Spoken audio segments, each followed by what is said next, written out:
Assalamualaikum and welcome back to the Desi Powerhub podcast. Today we're going to be talking about how to reconnect with your Deen and what to do when you're feeling this disconnection and you want to improve but it just feels like you can't. There's no connection there or you just don't know how, right? So this is a topic that I was hesitating on talking about, but then I thought that since I'm learning about these videos and I'm applying them to my daily life right now in trying to reconnect with my Deen, they might be something that I can share about what I can learn and you can learn from that too. So we can grow together. So feeling disconnected from Allah subhanahu wa ta'ala, it's a common feeling and it's definitely okay to admit it. So I guess the first point I want to talk to you about is understanding the disconnection. And you might really feel guilty because of that, but one of my friends told me this and I really think about it to this day. She said that maybe the hollow and empty feeling that you have, maybe that's like a realization or even this awareness that you feel this way is a gift from Allah. Because imagine if you didn't even care, if you didn't even feel guilty or feel like you're lacking something, you might not even take steps to improve towards it, right? But since you have this feeling, now you can take the next step. And it's said in Sahih Muslim 2687, whoever draws close to me by the length of a hand, I will draw close to him by the length of an arm. Whoever draws close to me by the length of an arm, I will draw close to him by the length of a fathom. Whoever comes to me walking, I will come to him running. Whoever meets me with enough sins to fill the earth, not associating any partners with me, I will meet him with as much forgiveness. So now, isn't that beautiful? That just goes to show you that you and I both, if we're willing to change, then there's still hope, right? You can ask for forgiveness and you can feel your Deen come back to your heart. Now, to do that, I first had to understand what are the reasons for distance. Why am I feeling disconnected all of a sudden when, in Ramadan you feel so connected? So what's changed? One of the points that I came up with was stress and anxiety. The demands of daily life can overwhelm us. That leaves us very little time for spiritual reflection. And especially if you're in a non-Muslim non-Muslim country, it's a common feeling to have. I live in a non-Muslim area, but to be honest, you can also have these feelings in a Muslim area because it just depends on what the people around you are like, what your daily schedule is. So one of the reasons is you may not have enough time for spiritual reflection. One tip that a senior gave me was make sure your schedule adjusts around your prayer time, not your prayer time adjusting around your schedule. Now this is pretty helpful. I found some tips on this, so I can share them with you. One of them is set yourself up for success. So if you use a journal, if you use a notebook, if you use a Google Calendar, whatever you use, you can add prayer times in there, slot them in so that you know that there's no meeting overlapping with it or an interview or whatever you're doing, it's not overlapping with that. One of the tips that I found, which is pretty cool, is an app called Prayer Cal. So it's an app where you add your location, add the time zone, and it gives you a downloadable document. You open that document and automatically puts all the prayer slots inside your calendar. Now that's pretty cool because now you know when it's gonna be there. You could also, especially if you live far away from the mosque, which I definitely do, but even back in Pakistan, I couldn't really hear the azan properly over all the fans and ACs and coolers. I know, you understand that. So an azan app would really help. I never had it in Pakistan and I was like, why didn't I? Because it's so nice to hear the azan at every prayer. And you might be in a meeting or class, so you might have to quickly close it if it starts reciting the azan on the prayer times, which might lead to a tiny bit of embarrassment because you're in the middle of a classroom or a seminar, right? But I still don't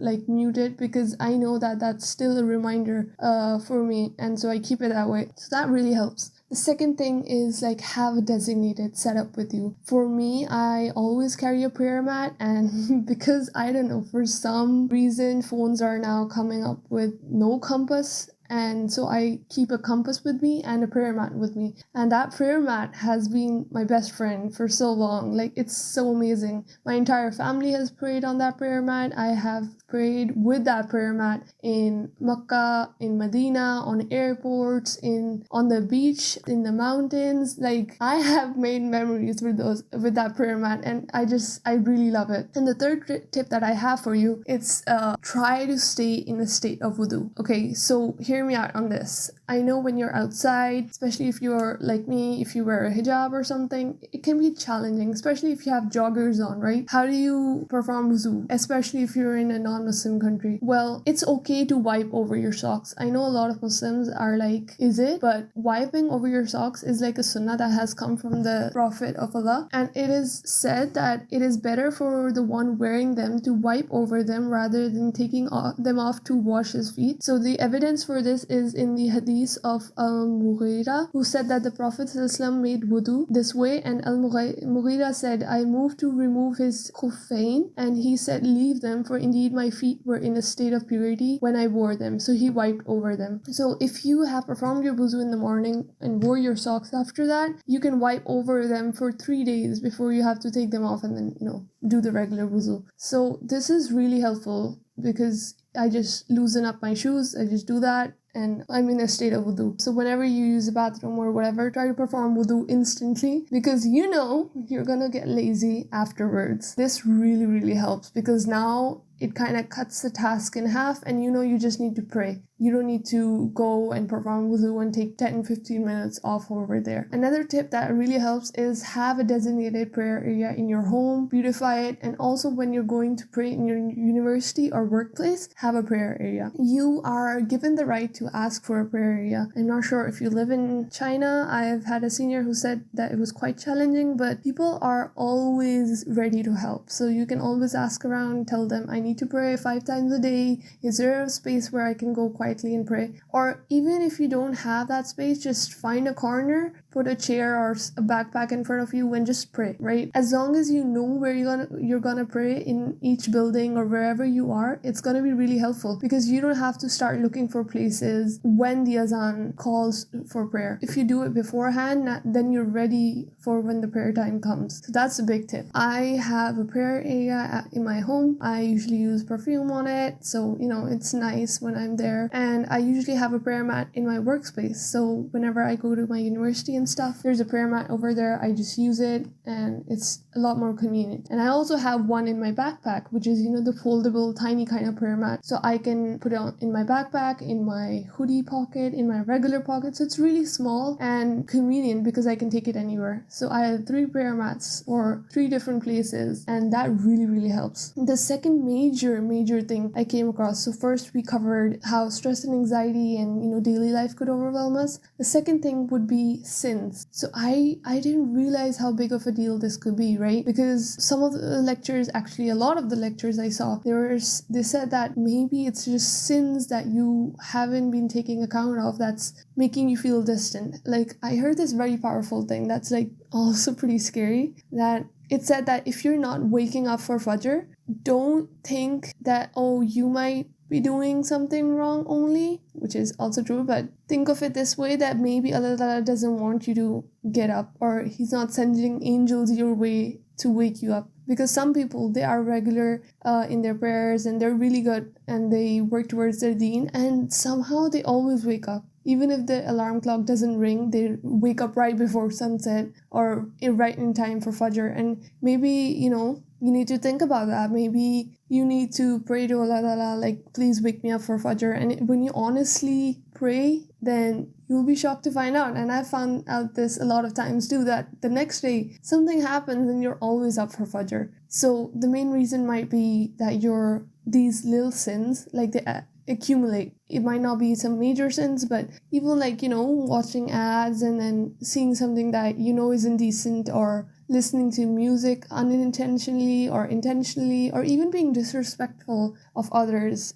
in a way that's not really fit for a Muslim, or even things that may not be haram but become haram if you do them incorrectly, like doom scrolling on Instagram when you're missing your salah. Stuff like this can really accumulate and kind of put stains on your heart. That's what Haifa Yunus, I believe. I will link all the people I watched down below, because they're really helpful and I absolutely love them. So that could be a major reason too. That think of the things that you're doing and try to lower your gaze in public, try to do better things, try to not listen to music. So protect yourself from these little sins, and inshallah you will see that your deen keeps on improving, that your heart starts feeling more alive or reconnected, because that's what happened to me. Small things that I didn't even know really mattered, I started trying to improve myself over there, and suddenly this part of my life started improving as well. So just slowly try to distance yourself from them, because these sins may be causing this drift. The third thing is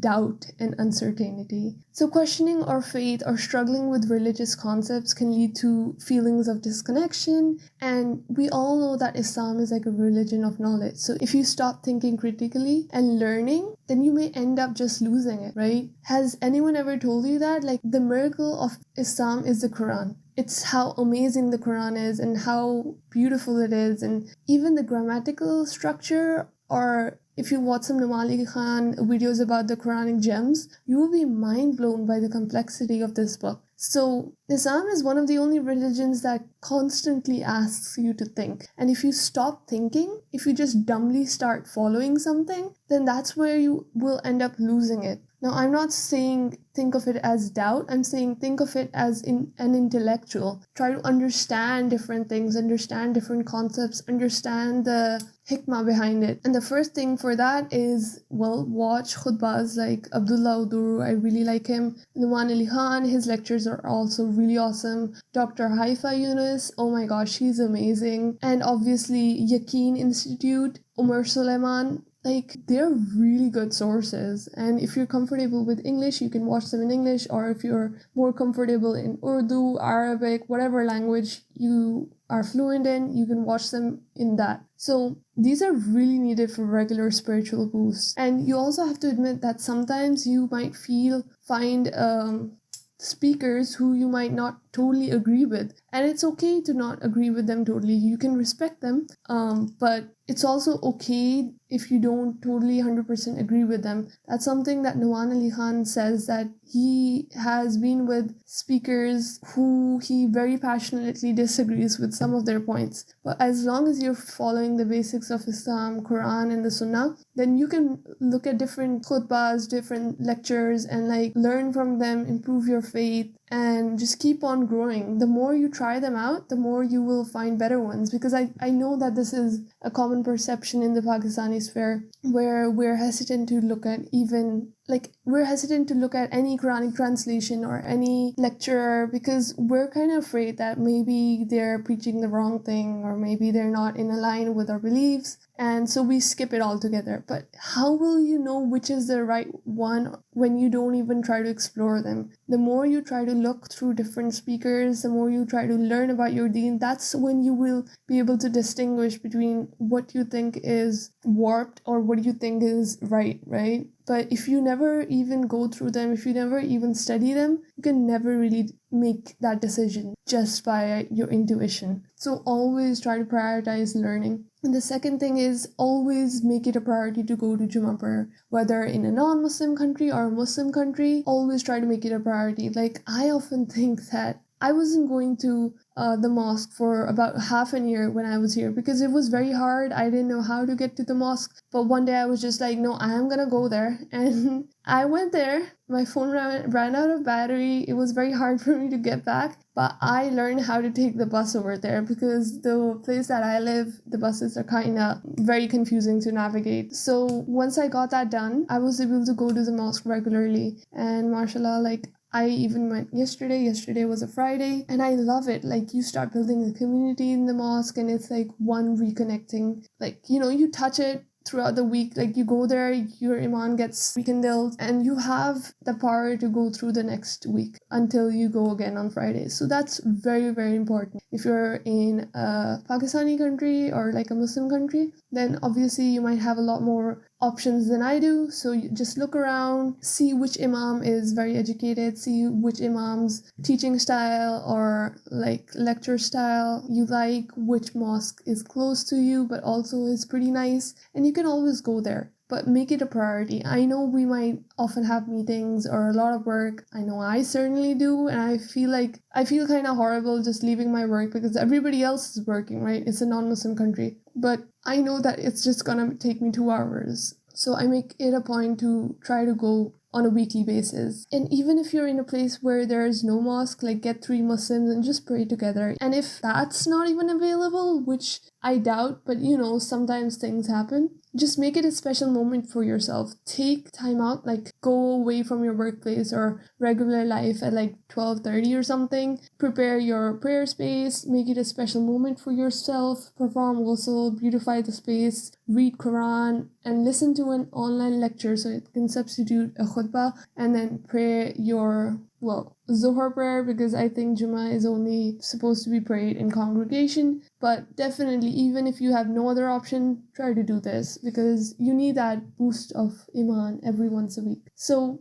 this brings me to the third point, which is short bursts are really good, but you also need long-term learning too. So take any courses, any good online course will do. Don't worry obsessively about it, like I mentioned before, and set spiritual goals so that after a year, after half a year, after 1 month, you are somewhere in your deen, skill-wise, a few hadiths, or maybe study the fiqh, or maybe even tajweed or tafsir, explanation or Quran recitation. So just make sure that you also have spiritual goals, because we have life goals, and when are we gonna have the time to stop our life and then pursue Quran? That's never gonna happen. So you don't wanna regret it in the end. Just keep on doing it constantly and do it side by side. You're never gonna have a time where you are okay, let me put aside life totally and let me now study Quran. That's not gonna happen. So take it regularly. And the last point is make dua regularly. Pray to Allah Ta'ala for guidance, strength, and protection. There's some words that the Prophet used to say a lot, and I really like these two, so I have them stuck on a sticky note near my prayer area. It's Ya Muqallib al-Qulub, Sabbit Qalbi ala Dinik, which is from Sunan Tirmidhi Hadith 2140, and its translation means, O turner of hearts, keep my heart steadfast on your deen. I don't know about you, but that sounds beautiful to me.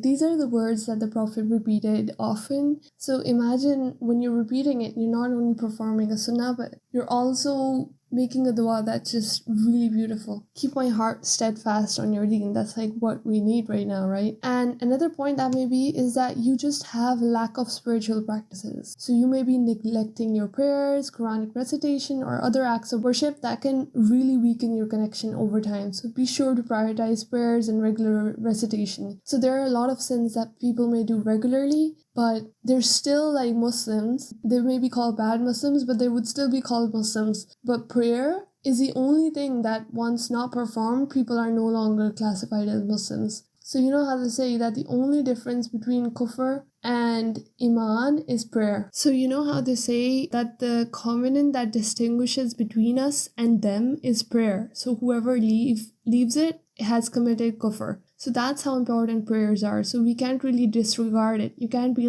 oh, I'll just pray them all together later, or it's just too many people around, I can't find the space to pray, or I don't have the time right now, it's going to be embarrassing. Just don't do that. Just prioritize your prayer over everything else, and then think about other things that you can improve. But if you stop praying, that's you stop being a Muslim at that point. And I'm not saying my prayers are perfect, but I still struggle with that. But this thing is a strong reminder that I need to pray regularly and I cannot miss any prayers. So another thing that my brother is a huge fan of, and he really attests to it, is Tasbih. So Tasbih is a remembrance of Allah. You might have prayer beads or the fancy automatic Tasbih counter, or you might even just have a counter on your phone. You can use whatever, but there's a very simple tasbih that I like to do. There's a hadith that I found that was pretty cool. It's from the Muslim Hadith 939. It says that whoever glorifies Allah subhanahu wa ta'ala and says Subhanallah 33 times immediately after each prayer, and praises Allah by saying Alhamdulillah 33 times,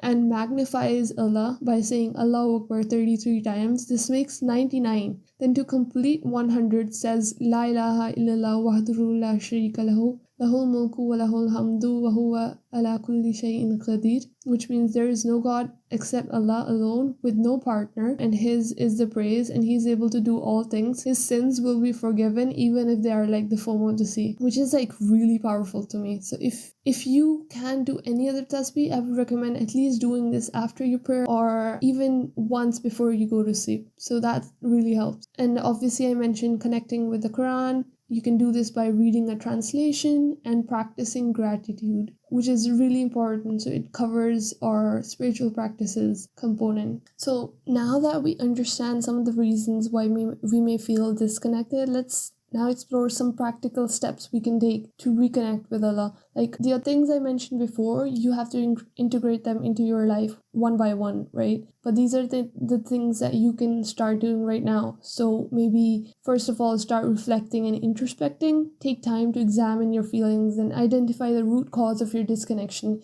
Because these reasons may be one of those reasons, or you might have all of those reasons, but you're a human being and you might have a different reason for feeling this disconnection. So you really need to like study yourself and try to talk to yourself. Maybe you can, for some people it helps to journal, for some people it helps to talk out loud to someone, to yourself, or for me it just helps to think. So the thought will keep on rotating in my head while I'm working or while I'm doing some menial tasks, and I'll eventually find a solution. So the second thing is perform actions with niyyah, or the intention to please Allah, and start with Bismillah. Now, this is not something I do often, so this is also a good reminder for myself. So if you're being kind to someone, think to yourself, yeah, I'm gonna be kind to this person for the sake of Allah subhanahu wa ta'ala. So if you're gonna start working, be like, I want to help improve the image for Muslims, so I'm doing this for the sake of Allah subhanahu wa ta'ala, and be good at your work. Or if you're going to the gym, be like, I am doing this so I can help protect myself and protect those around me, and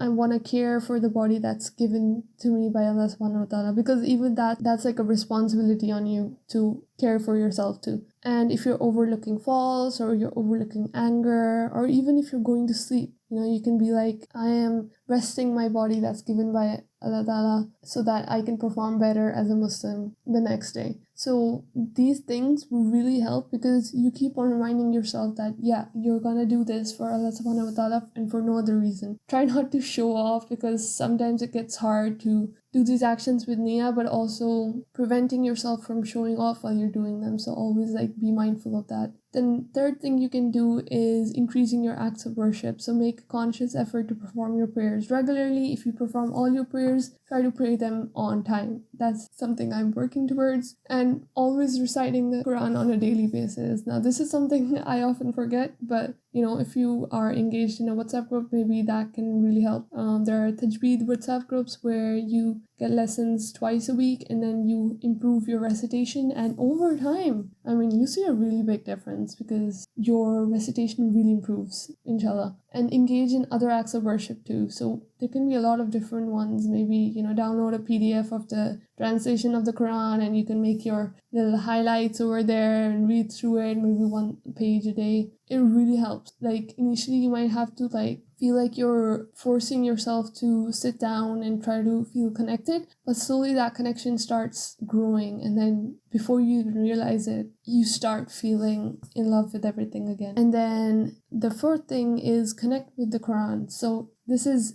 just exactly what I said right now. So spend time not only reading it, because I feel like in Pakistan we just focus so much on recitation that we overlook the point of actually reflecting on the Quran and trying to understand it. Because at the end of the day, that's the most important part, right? Recitation is important, but you also need to reflect on it. You can't just be blindly reading something that you never understand. That doesn't make sense. And the next thing is surround yourself with positive influences. You know how they say that you are your 5 closest friends or your 5 closest people? That's really true. So seek out the company of people who inspire and uplift you spiritually. And you don't really have to have only a certain type of friend. You can have different friends in different areas of your life. Like I have friends who are with me in my boxing classes. I have friends who are with me in my department. I have friends who are with me from the mosque and, who are with me according to my scholarship or like my program. And that differs, but always try to hang out with people who respect your boundaries that, okay, if you want to go pray, or okay, if you don't want to watch a movie that has uncomfortable scenes, like always make sure that you surround yourself with people like that. Like even if they're not Muslims, that level of respect needs to be there, because that's really important in helping you feel connected and holding you accountable. Because for example, now my roommates and some of my friends like know that when the azan like kind of plays on my phone, it means that it's prayer time. And so when I don't get up immediately, or when I don't go in like 15 minutes or something, they're like, oh, do you need some time? Isn't it your prayer time? Do you have to go pray? And then it's the cutest thing ever, because now it's like non-Muslims reminding me that I have to go pray. So just have those friends that respect who you are and respect who you want to be or what you want to go towards. So the last point is seeking guidance. So you may share your problem with a trusted religious scholar or a mentor for advice and support, but make sure this person you're consulting is someone who will give you good advice, not just spread your situation to others. It needs to be someone who has the knowledge to give you advice in a nice way, but who also cares for you enough that the information they give is gonna soften your heart, not like harden it. So maybe if they're trying to tell you that prayer is important, but they kind of guilt trip you into it, like, oh my gosh, you don't pray? Yeah, instant gateway to hell. You're gone for life. That's not gonna help. Even if they have a lot of knowledge, if they have that kind of behavior, that's not gonna help you. So go to someone who's gonna actually try to improve your lifestyle or try to improve you, and not just make themselves feel better by giving that advice. And that's about all I have for today. I hope that wasn't too much. And these are the points that I have applied over my life over the past few weeks, and it has really helped me, and I hope they help you too. So just remember again that feeling disconnected is like a natural part of the human experience, and it's a natural part of being a Muslim. You will have highs and lows. The important thing is to recognize when you're feeling this way and take steps to reconnect with your Deen. So that's it for today, and I hope you stay tuned. In this podcast, we talk about productivity, balance, life improvement, self-help, and obviously Deen, inshallah. So if you like these kind of topics, make sure to give us a follow and make sure to like or comment any recommendations, because as a new podcast channel, this really helps us out, because I'm like trying to learn everything from scratch, so it can be quite challenging. So any tips, any recommendations are gonna be really helpful, and obviously any likes. So that's all for today. Thank you so much, and assalamu alaikum. Have a beautiful day.